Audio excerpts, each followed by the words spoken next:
TV से अब फिल्मों का कल्चर है और किसी का असल नहीं में है। दीन से दूरी है, दीन से दूरी है बेटा, दीन से दूरी है। अभी छोटो, अभी आप कहाँ निकल पड़े हो अभी इस तरह करके ना। मोहम्मद बिन कासिम रहमतुल्लाह ताला अलैह ने सिंध किस उम्र में फतेह किया? हमारे जहनों में ना कुछ और, कोई और इमेज डाल दिया गया है इन बुजुर्गों की जगह। हमारी एजुकेशन आज हमको यहाँ खड़ा कर दिया है। हमारे में अल बेरूनी गुजरे हैं, हमारे अबू अली सीना गुजरे हैं।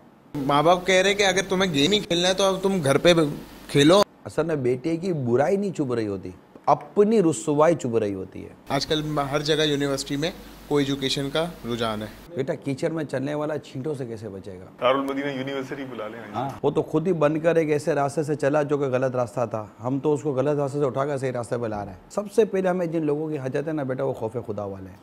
आप मुसलमान हो, अब आप मेरी बात को तवज्जो से सुनो बेटा। हमारा बहुत सारा जो अंदाज है ना, वो हमारा नहीं है। मेरा नौजवान तबका क्या उसकी थोड़ी सी गैरत जोश खाए, जिसने अपनी जवानी अल्लाह की इबादत में गुजारी, उसको अल्लाह ताला अपनी अर्श के साए में जगह देगा।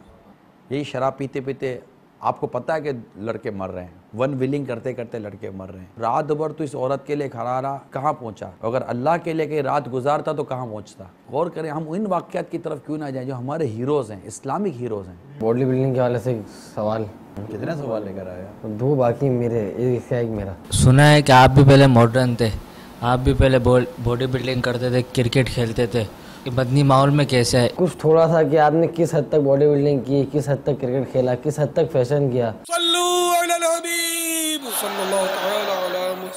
मुझे अपनी और सारी दुनिया के लोगों की इस्लाह की कोशिश करनी है इंशाअल्लाह।